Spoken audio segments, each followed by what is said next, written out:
যেমন মনুষ্য জীর্ণ বস্ত্র পরিত্যাগ করিয়া যেমন নতুন বস্ত্র গ্রহণ করেন সেইরূপ আত্মা জীর্ণ শরীর পরিত্যাগ করিয়া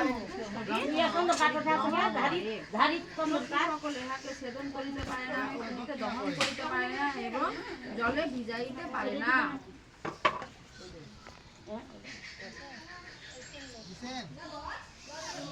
এই আত্মা অচ্ছন্ন স্থির অচল সনাতন অবাক্য অবিকার্য বলিয়া হে ভারত জীবগণ আদিতে অবাক্য মধ্যে ব্যক্ত এবং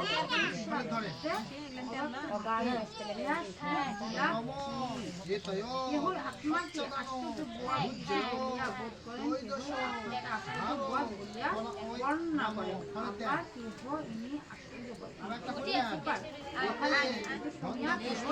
জানতে পারেন না আত্মা আমাদের শেষ আত্মা কিন্তু শুনেও কেউ একে জানতে কিন্তু পারে না। গীতাতেই বলছে, অথচ আমরা বলছি আমরা অনেক বড় লোক, আমরা অনেক জানি, আমরা এটা জানি, আমরা ওটা জানি।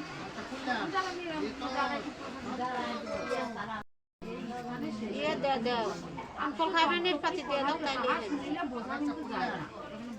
এর পাতি ইয়ে দান করলে সব ফল যায় না।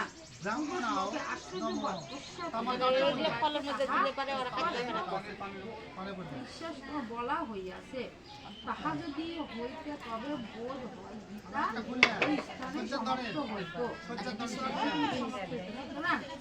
এই অনারূপ উপদেশ আরম্ভ হইবে। আনারস দিয়ে করেছিল, আনারস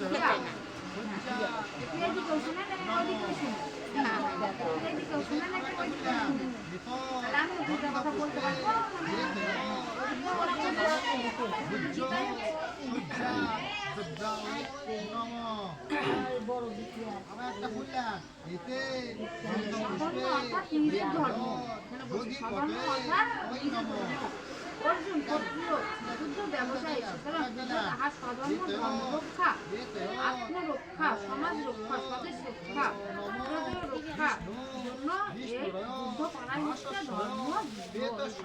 এই ধর্ম যুদ্ধটা আমাদের সকলেরই কিন্তু করতে হবে, না কিন্তু হবে না।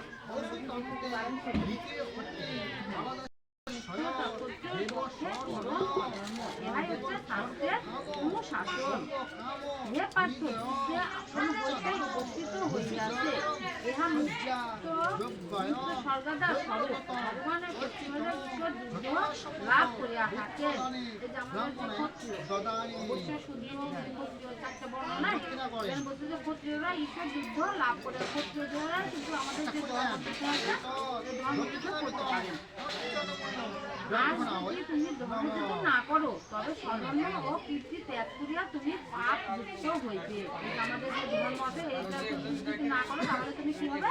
পাপ যুক্ত হবে। তোমার কোনো কর্ম করাও যাক না করাও যাক, তোমাকে পাপে লিপ্ত হবে।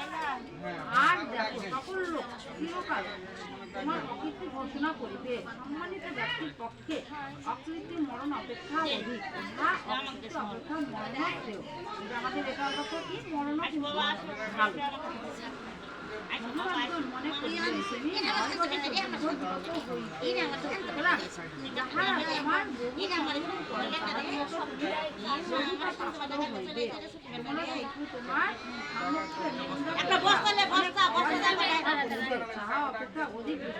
আর কি আছে বলি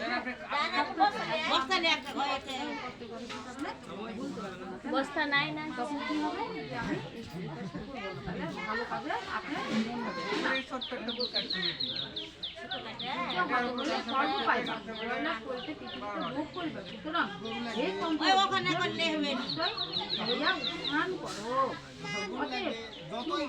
লাভ অলাভ